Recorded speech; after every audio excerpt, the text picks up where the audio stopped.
Okay, if you've been wondering how two wild stories like ours came together, buckle up. This one has a lot of pickup lines, Christian Mingle, 3 weddings, and a whole lot of grace. And somehow in all of this crazy weirdness, God wrote something beautiful. And we're still amazed we found each other. This is Table for Two. Through storms and swallowed our noise, church keys in hand, coffee and mugs, our lives held together by grace and a few hugs. They said she submits, we said we both do. It's not about ladders, it's me and you, serving the kingdom in aprons and jeans, laugh lines and calloused hands and holy routines. At this table for two, there's room for you. Pull up a chair, we'll tell the truth. From love and faith with the side of faith-filled talk. No. Before we tell our story, what was your very first impression of me?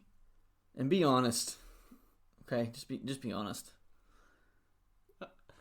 Without giving too much of the story away. we do have the rest of the podcast episode to record, so you gotta give just how dreamy I was in one simple statement.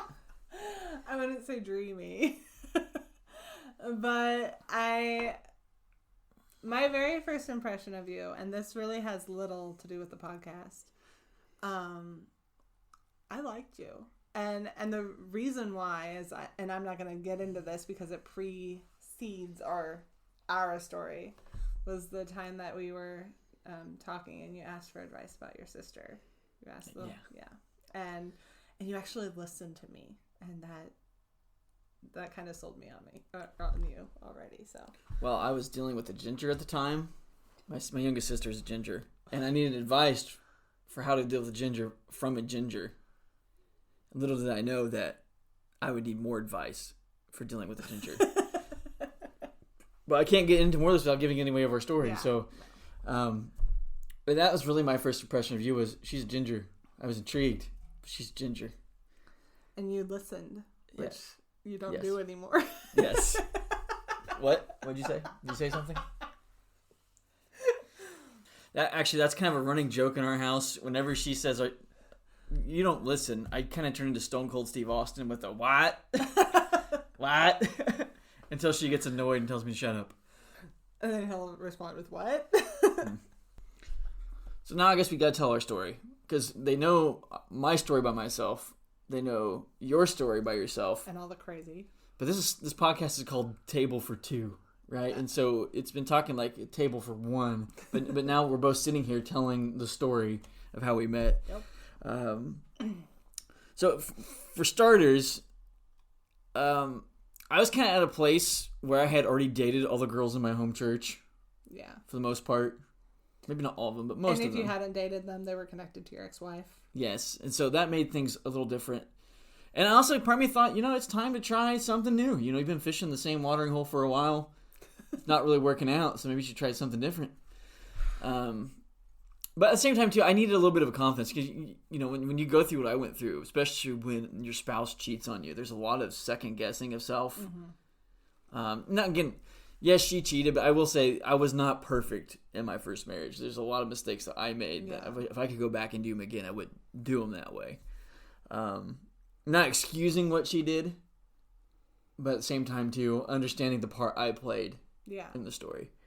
But anyway, so so when I first got single again, the paperwork had all been signed. The divorce was in the process of being finalized. So I started running around with a group of guys like we normally do. First I started just trying random. Well, first my birthday happened, right? Which is kind of awkward when you're used to celebrating with someone for your birthday, then have to go and celebrate by yourself. It's kind of weird. So a group of us guys went to Texas Roadhouse, and I remembered it. There was a couple different options for Texas Roadhouse when you live in Martinsville. You either go to Greenwood, Indiana, or you go to Bloomington. We went to Bloomington. In my mind, this is college town. There might be a chance here. The awkward part was we got there, and it was like prom weekend in Bloomington. And so I was 23 at this point, 24. So I can't hit on these prom dates. I'd be wrong. I'd go to jail. And I don't want to go to jail. And just because it's wrong too. But at the same time, so I remember my group of buddies, though, there were some of us that were a little bit on the younger side. And when I say we went to Texas Roadhouse, I'm Nazarene. We don't drink, okay? We still get rowdy. We're known as the noisy rings, but we don't party the same way as everybody else does. So we went there. But I do remember me and a couple of other guys trying to peer pressure the younger ones into hitting on the prom dates in front of their dates. But they wouldn't do it. So we're celebrating my birthday. We're just being obnoxious, if I'm being honest. And we had this one waitress, and she was a little flirty with me, and there was a little bit of back and forth there. But also, I think she was a little annoyed that this group of guys came in and was disrupting everything and being super annoying. And I think even at one point, she brought out a coloring book and crayons for all of us to try and get us to calm down. And I do remember, too, before I left, and I drew a picture of a phone with a question mark and then like an arrow pointing to her, but it didn't work out. But I do remember, though, it was funny. So, at Texas Roadhouse, at least back then, we all know they do the yee-haw. My son Ben thinks, what was it Ben thinks they say for a long time? G-dog. G-dog. He was devastated when we told him it was yee-haw. But they would do that, but they also remember they would bring a saddle out and have you get on the saddle. And that's still an option, yeah. by the way. But my brother didn't tell me this until like a couple years later. But the waitress said she would have gotten on the saddle with me for it. But Travis looked at her and said, Travis, my brother, looked at her and said, "No, we want only guys to come out and do this for him." So you may not know this, but Travis set the whole stage for us to meet. He didn't know it. Or maybe he did. He is kind of an evil genius like that. But he kind of cleared the field to make sure there's no threat. Thank you, Travis. So that was a disaster of an experience. I do remember like going to the mall and like just trying out random pickup lines. Like my favorite line was, "Do you like food?" And my whole philosophy at that point was, well, remember I had been a car salesman, so hearing the word no happened all the time. So I wasn't necessarily afraid of the word no. I wanted to be respectful of it, right? Because that's what a good gentlemanly guy does. But I also thought if she's going to say no, I'm at least going to make her remember me. And the best way to do that is, if you're a guy or even a girl, those first conversations, interactions, trying to gauge interest, especially with a stranger, are just awkward anyway. So I thought the most natural thing to do with awkward, instead of fight it, just roll into it like an arm bar. Just roll into it. It might break your arm in the process, but it'll be a good time. And she will remember you. But I do remember my go-to line was, "Do you like food?" And I thought, of course she likes food. Every person was going to answer that question. Yes, I like food. And that was true. 10 out of 10 girls liked food. I can affirm that fact. The problem was 0 out of 10 girls wanted to have food with me, because that was a follow-up question. I tended to have better luck giving pickup lines to my buddies and them trying it, and they would have a little more success. But again, I wasn't really doing that looking to pick up a date necessarily. I was just doing it to kind of give myself that confidence to know that I could do it again, if that makes sense. And again, I was never over the top. I never laced it with innuendo or... There were super innocent pickup lines. We can't give that away yet. Yeah. We're not there yet. Well, I'm giving that detail. Yeah, they were innocent, like, something just to let her know. Very corny. Yes. I thought the corny, again, remember, awkward. Roll into awkward. Again, make her remember you. Yes. One of my favorite lines I gave out, though, that it was my line, and it worked, but it didn't work for me. Was it the Soupy? Yeah, so I had this kid that was hanging around. His name was Soupy. And he was 16 at the time, and we were at the mall, and he saw this girl that he thought was cute, that worked. For the record, his name really isn't Soupy. But for witness protection purposes, his name's Soupy. And so he saw this girl that he liked at the mall there. And she was working at one of the restaurants in there. I think it was DQ or something like that. DQ, if you're listening, I hope this isn't... Please know this employee was as respectful to your policy as possible, if a policy involved not interacting with people this way. But anyway, so we're sitting in the food court watching, and Soupy's like trying to figure out what to do. But he had already bought a drink from there, and his was empty. And so I said, "This is what you say. You go up to her, look at her, and say, 'Can I get a refill?' And she's going to say yes. When she says yes, just pop the lid off, and she's going to ask, 'What did you have?' And you're going to say, you can tell her exactly what you had before, but then say, 'But I want something different this time.'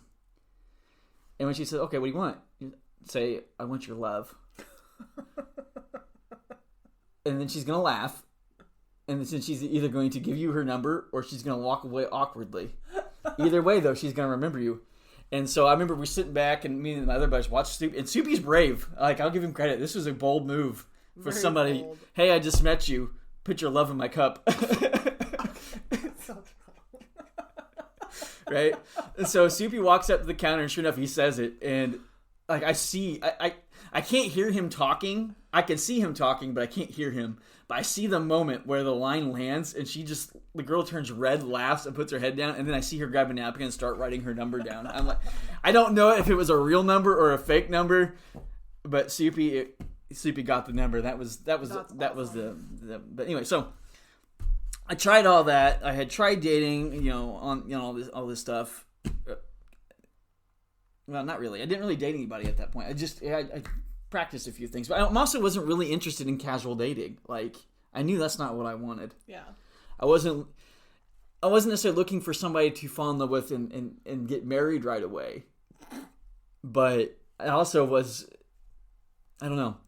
I don't think dating is just a game to me. It's not just, I do think dating helps you find who you're compatible with. And until you learn who you are, you're not ready to get married yet. And so dating really helps you learn not only how to interact with somebody else, but who you are in those interactions. And so, again, dated all the girls in home church. I decided, you know what, I'm going to try this online dating thing. What's the worst that could happen? You meet a ginger. And so you meet a ginger. That's the worst thing that could happen. So I signed up for Christian Mingle because I thought, I think I tried a couple other dating sites too that were free. But I remember thinking, like, I don't want to pay for these. I'm kind of tight when it comes to stuff online. So I'm like, I don't want to pay for this. But Christian Mingle was a little bit different because my thought was maybe I will find somebody that shares my faith values, and that was very important. Mm-hmm. Even if they weren't from the same faith tradition as me, right? If they weren't coming from a Nazarene tradition the same as I was, I knew I was going to be a pastor, and whoever I dated needed to know that. And I thought Christian Mingle was a nice, safe place to do that, and so that's when I signed up. Well, my story's a little different. So I had just broken up with my ex-boyfriend, and I was not ready to date. I was not ready for a relationship whatsoever, but I had a friend from church camp that had been very excited when she found out that I was single, and she's like, hey, I've been on this site. Can you help me? Dangerous last words. Because apparently she had been talking to a couple of different guys. One of them in particular she was really interested in. What? No good deed goes unpunished, and boy, have you been punished. But she was talking to a couple of different guys, and she was really into this one. She's like, I kind of feel like he's too good to be true. Would you mind kind of being devil's advocate for me and start chatting with these guys and see if they're honest? One of them was a really great guy, but she just really wasn't into him as much. And the other one was a total sleazebag. Turns out he was actually already engaged. I found his Facebook and he was already listed as engaged. Ew. Yeah. But he was trying to keep his options open, and why would you get engaged and keep your options open? I don't know. That's kind of like the signal. The option line is closed. One thing about me that you ought to know is never give me your name or your full name. I will find you. And I ended up messaging. She's like Liam Neeson in Taken, but not nearly as dangerous. I ended up messaging his fiance and being like, hey, your boyfriend's a sleazebag, and he's talking to my friend, and yeah. So that ended up blowing up, and by the end of it, my friend was just like so fed up with online dating. She's like, I am just done with romantic relationships for now. So she took a break. She got off of Christian Mingle, but she had already paid for my membership. And that was the thing with Christian Mingle. In order to really interact freely, you had to pay for a membership. She had bought my membership so I could do this for her. Oh, snap. Yeah, I didn't have to pay for it. Haha. Oh, I did. But anyways, That's but here's the thing. I was not just doing recon work for her. I noticed that there was this chat room, and I was actually kind of connecting with a lot of the people there. Like, there were several guys and girls that I was really just chatting with and interacting with. Not romantically. There were a couple of guys that were trying, but I just wasn't into it. But, like, you know, I was having a lot of fun getting to know these people and everything. And there was this one time where this is my first impression of you. And this was before we ever really interacted. But he had come into the chat room and he was dealing with some drama with his sister. And he's just like, I don't know what to do. You know, just a little backstory. She's 15. She was 15 at the time. She's 15. She's a redhead. She's, you know, we're dealing with a lot in our family right now. And so I don't remember what I told you to do, but he ended up taking my advice, and I was just like, wow, somebody actually listens to me, because keep in mind, I had just gotten out of an abusive relationship. Was it the story of when my snake died? No, that was after you and I started dating. We'll save that one for another time then. But he was just dealing with, like, he took my advice, and when I was dating my ex-boyfriend, like, he would ask me my advice, and then he would go and do the opposite. And so, like, the fact that he actually took my advice was a big deal. I was just like, wow, somebody actually values my opinion. So I kind of already saw his username and was like, ooh, I like this guy's a nice guy. So I'm going to tell you a little bit more about my Christian Mingle experience. All right, so I'll get on Christian Mingle. And my first instinct is, like, I want to find somebody that's close by. Because I don't believe in long-distance dating. Still don't believe in long-distance dating. But I thought, you know, I want to find somebody close by. I mean, it's okay if we don't live in the same city, but I'd like to be able to go see them in person in a reasonable amount of time. And there was one girl that was interested. And we flirted, we talked back and forth, and, you know, private messages. I didn't discover... I'm a little slow when it comes to technology. And so I didn't discover the group chat right away. And so I'm just hitting up random ladies on you know, their private messages. And so I'm talking with this one, and she seems interested, but when she finds out I'm divorced, she wasn't willing to give me a shot. And so I was respectful of that. And at the same time, I knew that there was a couple things I knew. One, I was 23, so I kind of had, like, I didn't want to date anybody that was under the age of 21. Because I felt like, I don't know, there was just something about the maturity level of a girl that was 21 at that point. It might have been silly of me, but I just kind of thought, you know, hopefully by the time she's 21, you know, she might have a little bit of a party phase, but she's kind of past that now. Then there was also... Did that make sense in that statement, babe? Did I sound terrible in that? Yeah. I sounded terrible in that? For not wanting to date a girl that was under 21? No, you made sense. Okay. Anyway, this is normal communication for us. And I'm always asking if I make sense, and she always says yes. But anyway, what was I talking about? I was talking about dating this...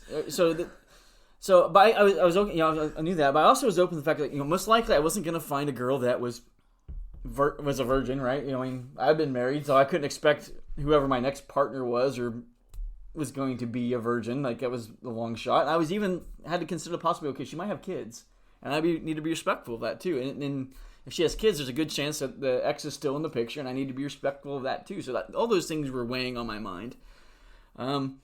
But this one girl just wasn't interested because I was divorced. And so I decided, you know, that's when I just kind of stumbled upon the chat room by complete accident one day. And I discovered I could chat with people in my age bracket and see what happens in lifetime and just have a good time with it. So what was fascinating was a girl that didn't want to date me because I was divorced. As soon as I hit the chat room, decided that she was upset that I wasn't talking to her as much.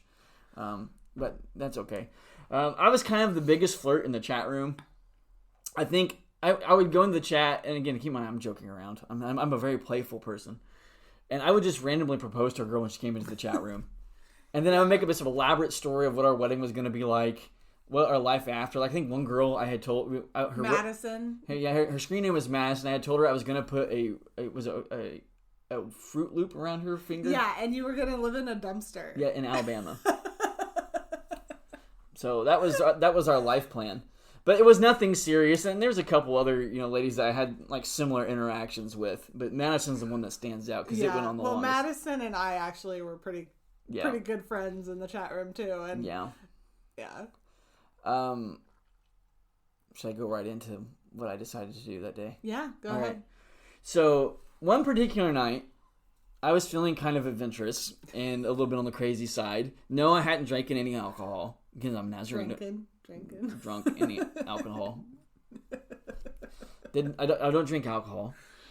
Hadn't done any of that. I just felt like, you know what, let's have a good time. And I said, the next girl I even said this to the chat. I said, the next girl that comes into the chat room, I'm going to hit her with as many bad pickup lines as I possibly can.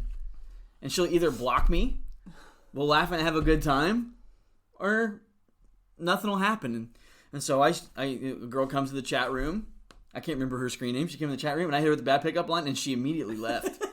She left the chat, and I don't think she ever came back. Now, granted, I was only on for like a couple weeks after this, but... I don't think she ever came back either. Yeah, I don't even remember what line I used on her, but I used a line, and she was just gone.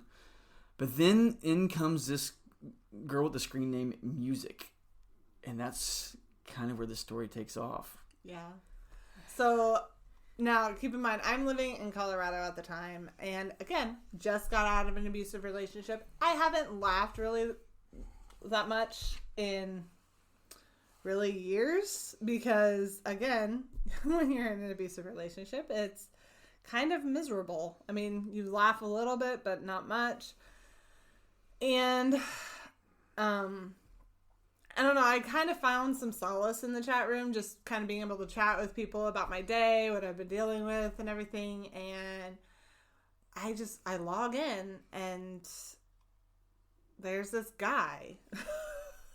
And again, I had previous interaction with him before where he was asking for advice, but then all of a sudden he's just being super obnoxious. Which is pretty common.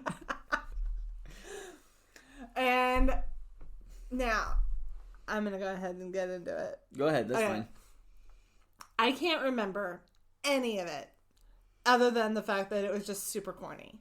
But those pickup lines that he was talking about sharing with his friends and sharing, like, trying out on waitresses and things like that. Well, he decided to hit me with 3 hours worth of these very corny, very original, but very innocent pickup lines. Yeah, now some of them I may have ripped off of TV shows like Fresh Prince.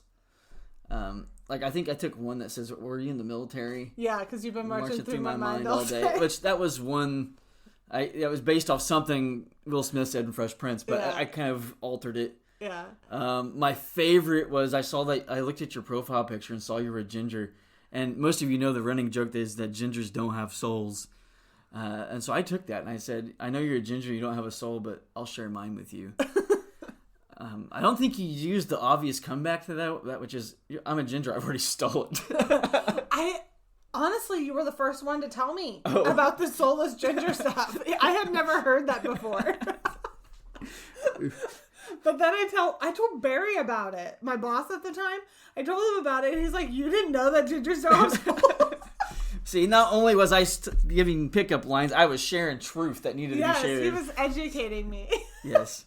But I was laughing so hard that night. Like, I was in tears. I think there was one where I was like, are you an iceberg?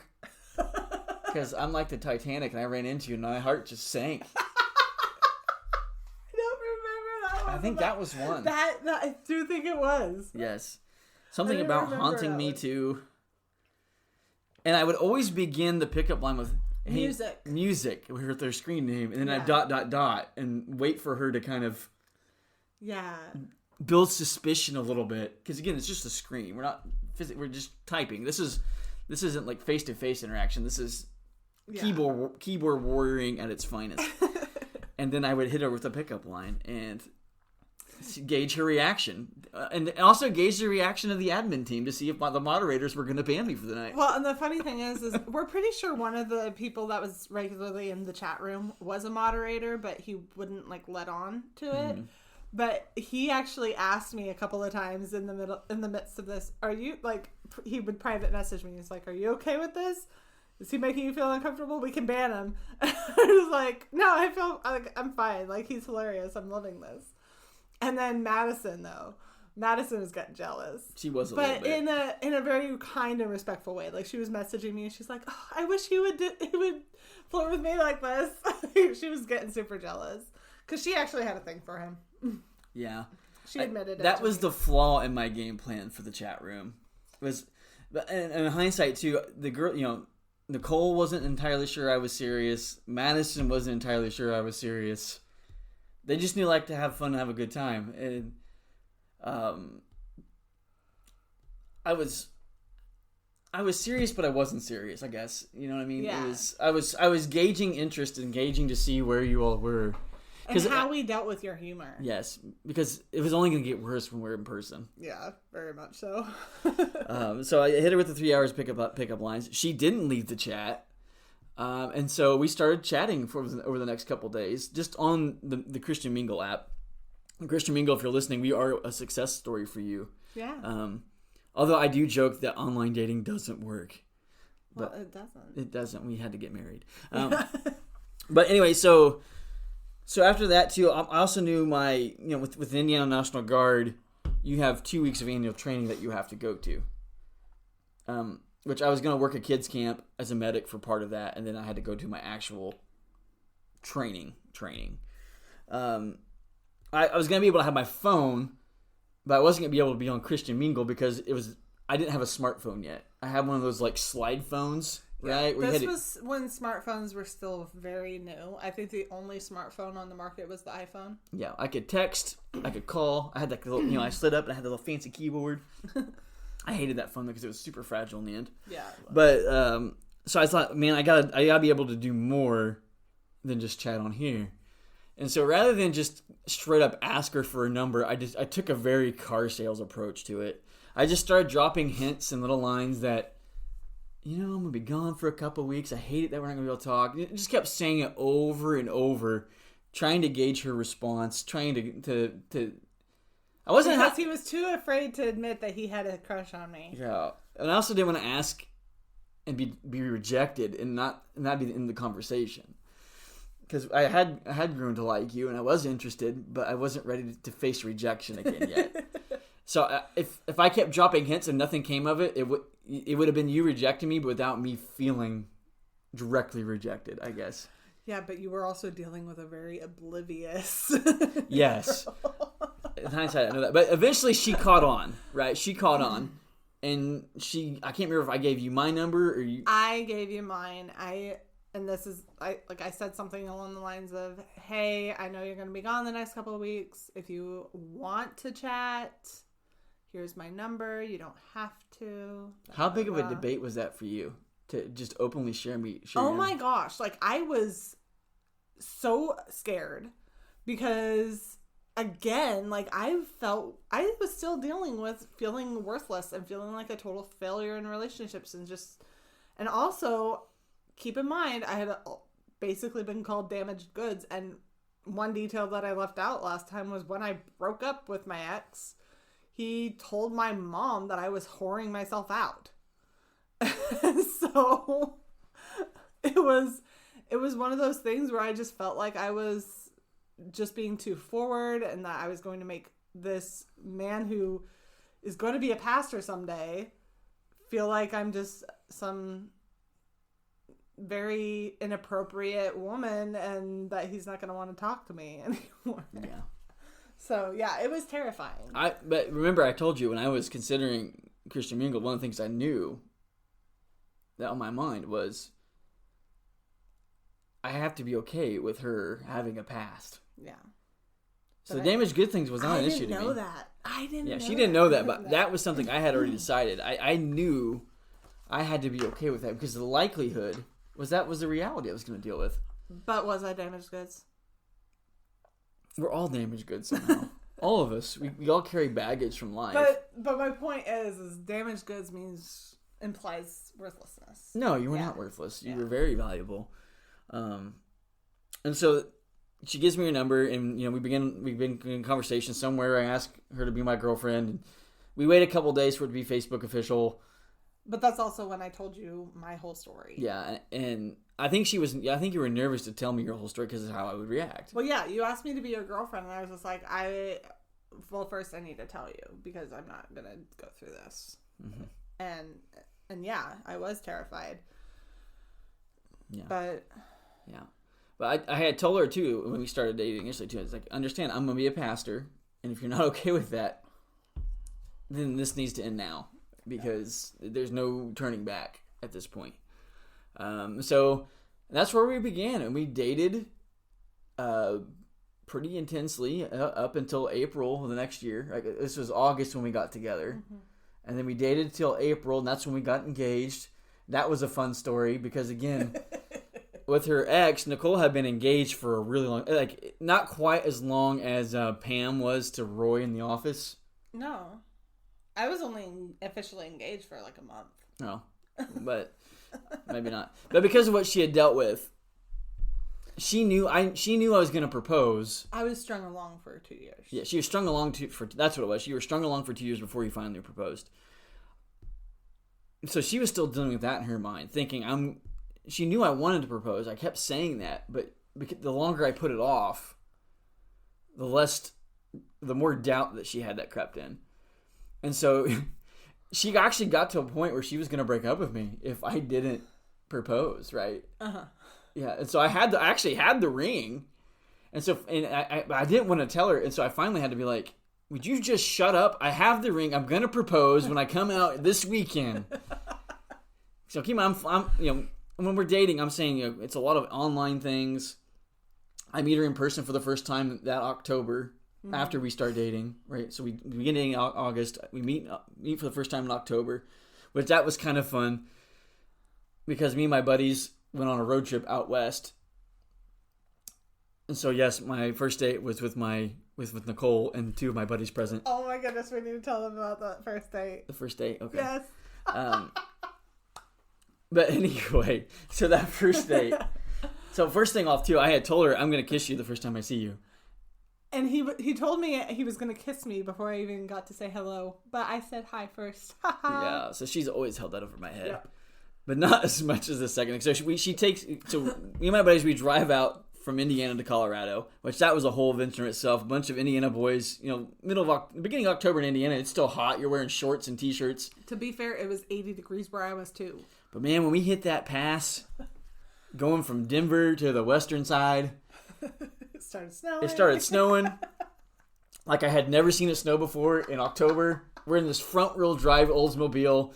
We're going up the mountain. It's like it's a steep incline to us that we had never been on before. Our car is sliding everywhere up the mountain. We're watching semi-trucks slide off everywhere. But we make it. But anyway, Nicole takes us to this Chinese restaurant. And remember, my motto is... awkward roll into it, make her remember you no matter what. And so I thought, this is the first time we meet. This might be the only time we meet. If it doesn't work, it doesn't work. We can both move on and move happy. I'll be happy. Yeah, and he had ordered some General Tso's chicken. Mm-hmm. And you know how it has those peppers in it. He decided he was going to show off and eat one of those peppers. Now, the funny thing is we've kind of flip-flopped since this day. I used to love spicy food. I used to be able to handle all kinds of spice, and he was a pansy Midwestern boy, couldn't handle anything. Well, somewhere along the way we flip-flopped, and now he loves the spicy, and I can't handle anything. Yes. But that day, you see, I've had spice before. No, you didn't. You were Midwest. I had Midwest spice before. I had never really had true Asian Eastern spices like that before. And if you eat a lot of that, it's usually a sneaky spicy too. Like it sucks you in because it tastes so good and then it clobbers you. And that's what happened. Like, it snuck me in, and then it, like, smacked me in the face, knocked me around the table, and broke a chair over my head. He ended up drinking all of our drinks at the table, all 4 people. And the youngest one, Soupy, he was one of the people that came. He had ordered milk. Yes. Praise Jesus for that milk, because that's what saved the day. Jason drinks his drink, my drink, BJ's drink, and Soupy's drink. Yes. I drank everybody's drink. There was no drinks left. No. And I was still kind of begging the waitress to hurry up and bring more, refill my beverage. But anyway. She was laughing at you, by the way. Of course they were. But hey, my point was, though, if we had ended right there, you would have always remembered that date. You would have never forgotten. Because I still do. Yes. See, well, it's funnier now because you were married and you can laugh at me. So we fast forward back to April now. You know, she's wanting me to propose. I finally, she's threatening to break up. I'm like, would you shut up? I'm going to propose. Yes, your wife was insecure. So the weekend I came out, she had already arranged for there to be engagement photos that Sunday. Because he spilled the beans. Because I spilled the beans, but it was for the sake of, it was either let the relationship die or tell her. And so I chose to tell her. Well, so she's still working for her boss. Well, that's like her big brother at this point, Barry.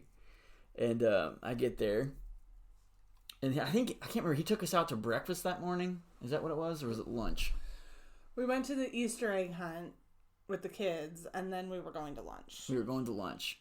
But I had left the ring at the house, and he lived in Newcastle, Colorado, but we were going to Glenwood Springs, which is like a 20-minute drive. But it's a big deal if your plan is to propose while you're in Glenwood. But I didn't realize we were going to Glenwood, so I left the ring in my bag.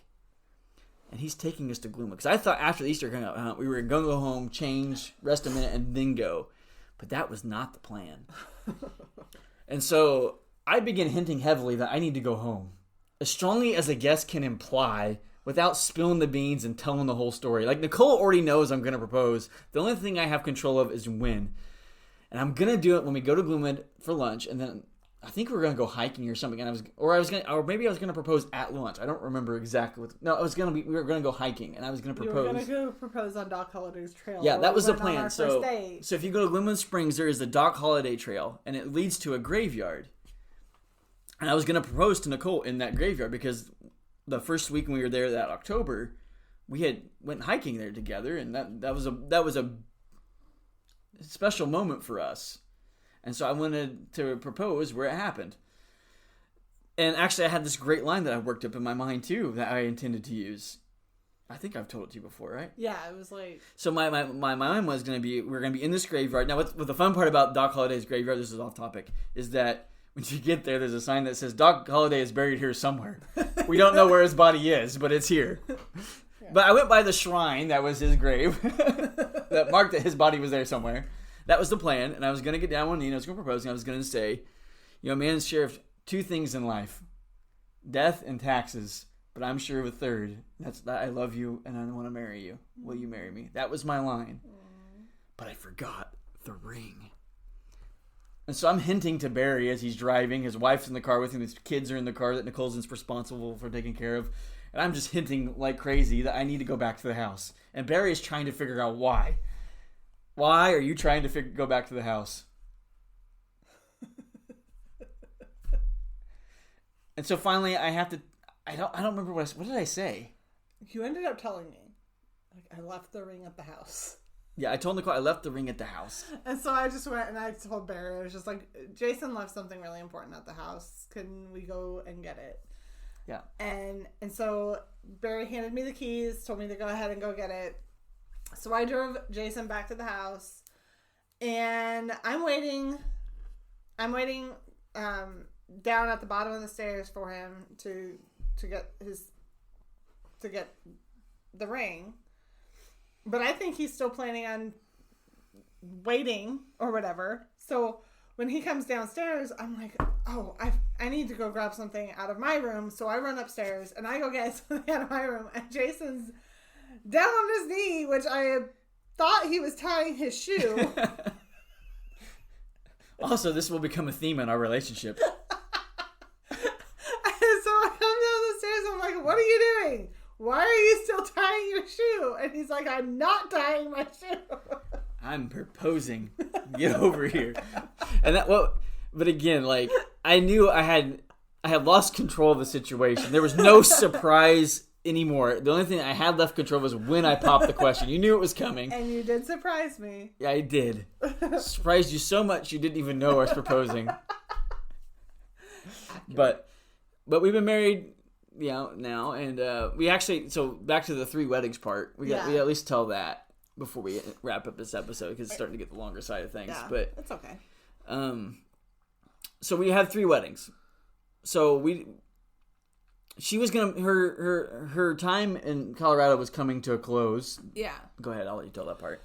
Okay, so we had kind of bounced between when we were gonna get married and when we but it got to the point where we were just really wanting to be together.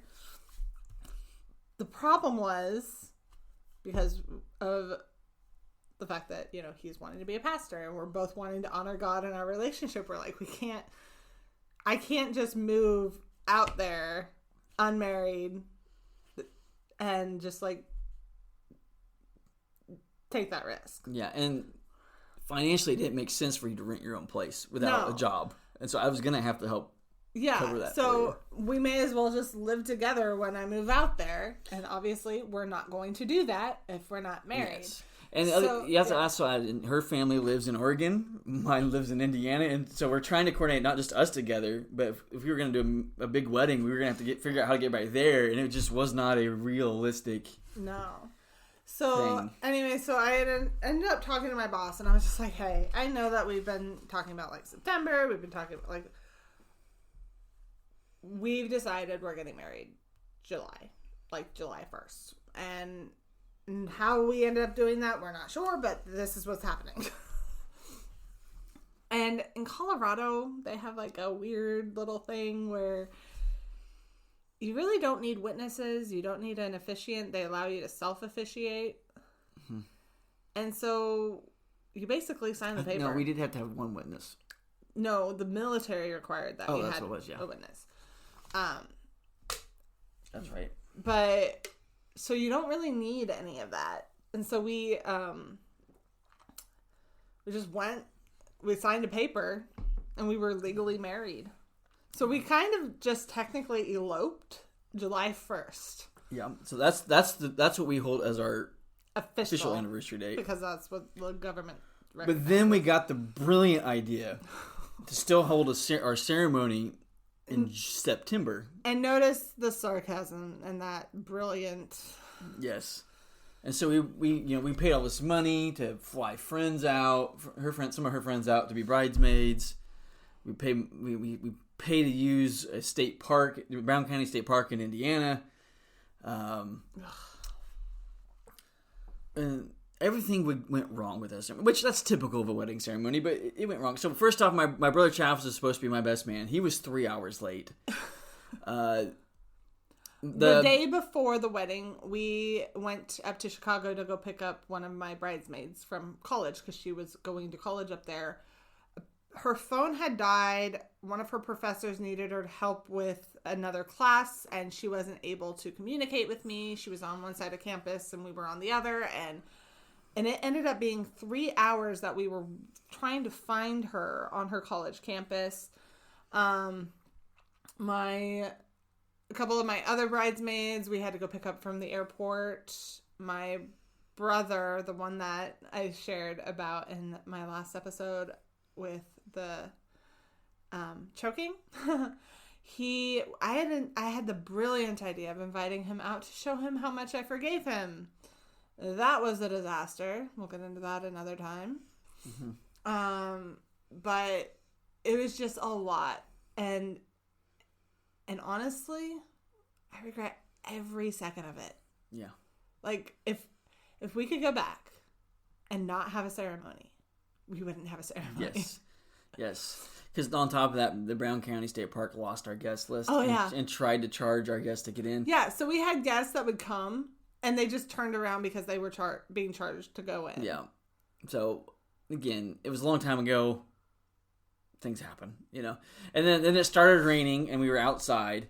But that was okay, because Nicole kind of liked that part. Yeah. I'm like a cat. I don't like to be wet. And I don't either, but it means for some awesome pictures. So then our third wedding, we had decided that we were going to honeymoon in Oregon with her parents. My parents tried to put us in a room with 2 twin beds. And we're like, that's not happening. We were newlyweds. We wanted to be in the same room with each other. We're not for obvious from the reasons. 1950s. Yes.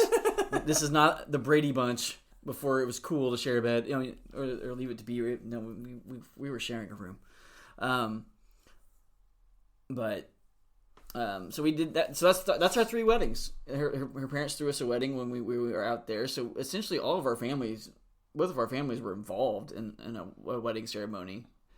But the one that we hold to is the one vow we made before God and each other, and that's the one that matters the most. And to be honest, as we wrap this episode up, there was a lot of grace that we had to use that first couple of years. We both had a lot of damaged baggage that we were carrying, and we had no idea how to live with each other. We had to learn how to do that, and so that first year was a little bit rough at times. But the thing is, we were committed to each other, no matter what happened. We weren't going to use the D word, and we were always going to come back. Yeah, and we had to learn to do that together. Yeah. And there's been a lot of grace. God's worked and moved, and we've been in this ministry life together now since we've been in full-time ministry assignments since 2014. We have 3 kids. God's been amazing. Yeah, he has. I love telling our story because there's just we made space for each other, and we learned how to live with each other, and we got to see God move in our relationship. Yeah. And in a lot of ways, God's still writing our story. We're kind of both the epitome of the story may start in the your story may lead you to an ash heap, but if you remain faithful to God and you keep plugging on, it doesn't erase the pain, it doesn't erase the memories, but what God brings you to is amazing. Yeah. It's a miracle beyond what you can imagine. Yeah. Ministry, marriage, parenting, it's a wild ride, but we're grateful to do it side by side. Yeah. So come back next week. There's always room for you at the table for 2. Through storms and swallowed our noise, church keys in hand, coffee and mugs, our lives held together by grace and a few hugs. They said she submits, we said we both do. It's not about ladders, it's me and you, serving the kingdom in aprons and jeans, laugh lines and calloused hands and holy routines. At this table for 2, there's room for you. Pull up a chair, we'll tell the truth, from love and faith with the side of